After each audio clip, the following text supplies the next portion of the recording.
Dans cette vidéo, on va voir ensemble pourquoi créer deux aimants à prospect en MLM. Alors cette vidéo est un peu particulière, c'est plus une discussion, donc je vais rien te montrer à l'écran d'intéressant, c'est juste une discussion pour te montrer pourquoi il faut créer deux aimants à prospect plutôt qu'un.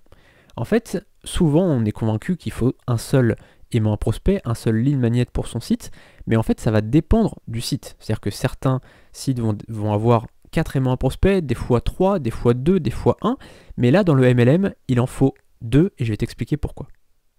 Le premier aimant à prospect qu'on va créer, ça va être pour parler aux potentiels futurs clients.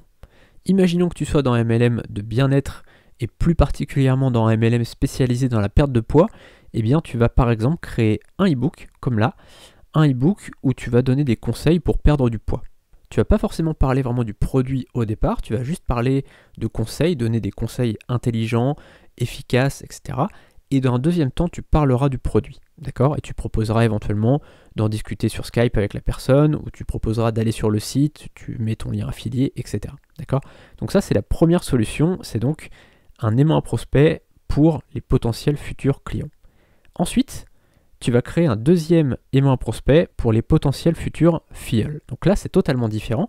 Tu vas pas uniquement parler du produit, tu vas aussi parler de l'opportunité d'affaires, de la société, du plan de rémunération, voilà, de tout ce qui va en fait dans l'opportunité d'affaires en général. Pour faire ça, c'est assez simple. Sur ton blog, tu vas faire deux catégories. Une première catégorie où tu vas t'adresser aux potentiels futurs clients et donc tu vas parler des produits.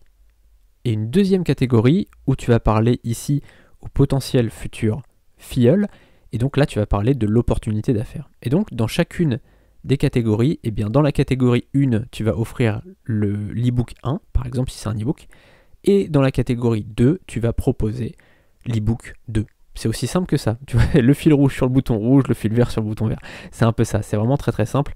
Tu as deux catégories, un e-book par catégorie, et on est simple, on est clair, c'est limpide. Et en fait, ça part d'une erreur que font beaucoup de personnes dans le MLM.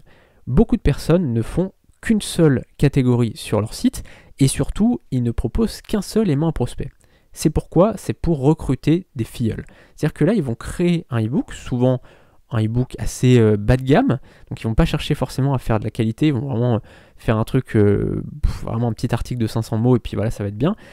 C'est pas ça. Dans l'e-book, il faut essayer vraiment de donner de la valeur, il faut essayer d'aider les gens. Si toi-même tu ne te sens pas à écrire des e-books, il y a des très bons rédacteurs sur 5euros.com par exemple. Tu vois là, si on va sur 5euros.com, hop, j'ouvre ça, et tu peux simplement commander des articles ici. Tu tapes rédaction. Cette vidéo est un extrait de ma formation Vivre du MLM en 7 heures par semaine. Tu as le lien de la formation dans la description.